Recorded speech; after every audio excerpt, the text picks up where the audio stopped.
어제 보도를 통해서 나온 것을 보면 인간적 관계를 정리하는 중이다, 이런 표현까지 나왔어요. 그래서 돌아올 수 없는 강을 건너고 있는 것이 아닌가라는 생각이 들고, 사실 한동훈 비대위원장이 여기서 사퇴하면 불통의 길, 소통하지 않는, 하나도 잘못하지 않았고 양보하지 않았다라는 대통령실의 오만함이 쭉 가는 것이기 때문에 총선 패배의 길로 가는 것이고, 한동훈 비대위원장이 여기서 사퇴를 안 하고 버틴다라고 한다면 사실 레임덕의 길로 가는 겁니다. 그래서 지금 수준에서 이걸 약속 대련이라고 보긴 좀 어렵지 않을까라는 생각이 들고요. 그럼 비대위원장 누가 하냐? 사실 국민의힘 혁신에 이준석 대표도 실패했고, 김기현 대표도 실패했고, 인요한 혁신위원장도 실패했고, 한동훈 위원장도 본인이 축출될 기로에 서 있는 건 아닙니까? 도대체 한동훈이라는 윤석열 대통령의 측근 중에 최측근 다음에는 도대체 어떤 속칭 바지사장을 세울 수 있겠습니까? 저는 이제는 윤석열 대통령이 스스로 당대표가 되는 것 말고는 방법이 없는 것이 아닌가라는 생각이 듭니다.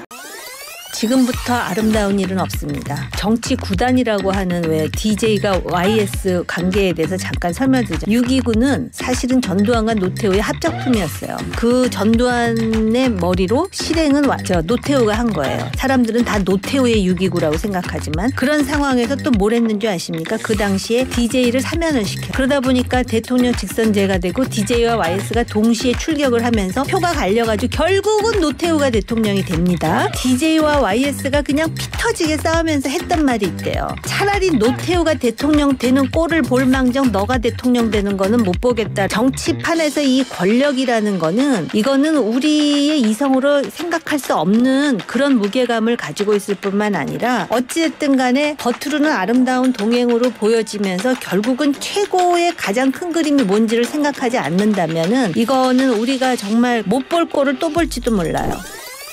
윤석열 대통령, 한동훈 비대위원장 이번 갈등 사태, 이것을 지켜본 한 줄 평 한번 들어볼까요? 악전고투다, 이럴 때냐. 총선 때라는 것은 경쟁력을 더 키우기 위해서 바빠야 되는데 결과적으로는 집안 싸움처럼 비칠 수 있는 것이거든요. 어쨌거나 저쨌거나 간에 좋은 건 아니죠. 이게 되네? 윤석열 대통령의 당 장악력, 그립감에 대해서 사람들이 이겨내다지 않았어요. 막 엄청나게 무력 시위를 하지 않더라도 알아서 내려가고, 이준석 대표는 버티다가 날아가고, 버티니까 가능해? 사소한 작은 레임덕의 시작이다라고 보고 있습니다. 너무 빨리 지나갔다. 어떤 정치적인 행위였잖아요. 대통령도 그렇고 한동훈 비대위원장, 각자 의도한 바들이 있을 텐데 그 효과가 국민들에게 충분하게 전달됐는지가 의문이에요. 너무 빠른 시간 안에 봉합된다는 것이 다시 대통령에게 저자세인 모습으로 비춰진 측면들도 있었기 때문에 의도한 효과를 충분하게 누리기엔 너무 짧은 시간이었다고 생각됩니다.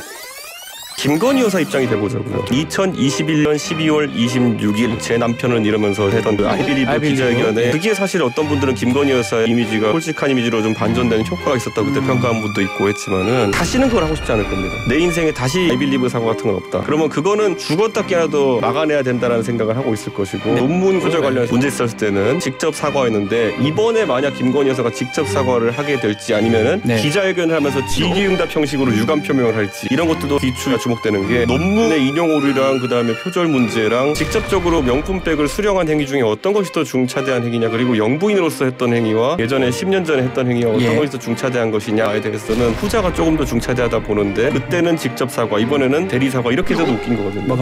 뉴스를 딱 보는데 갑자기 있잖아요. 뭐 사퇴해버렸다는 거예요, 대통령실에서.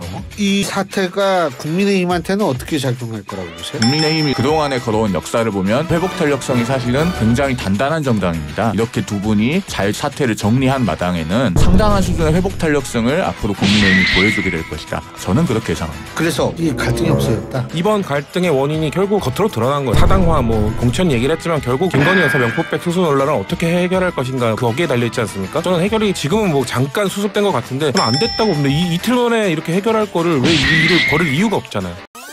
김건희 여사 명품백 사과 문제는 정말로 두 가지 문제가 다 있는 겁니다. 사과하면은 그거는 문을 열어주는 거고, 이게 어디로까지 갈 거냐. 국민들이 김건희 여사 명품백 사과하면 그냥 끝날 거라고 생각해요. 도이치모터스 주가 조작 사건도 있죠. 또 어떻게 보면 국민 입상처럼 된 거 아니에요, 김건희 여사가. 그래서 이런 문제, 또 근원적인 해결책 그냥 놔두지 마라. 죄가 있으면 받아라. 그리고 김건희 여사 그냥 저렇게 놔두지 말고 본질적으로 어떻게 해결할 거냐. 이게 같이 있는 거기 때문에 사과에 불과하다는 사과 불가론이나, 사과해서는 안 된다는 사과 불가론이나 결국은 본물처럼 다른 문제로 이동이 될 거다.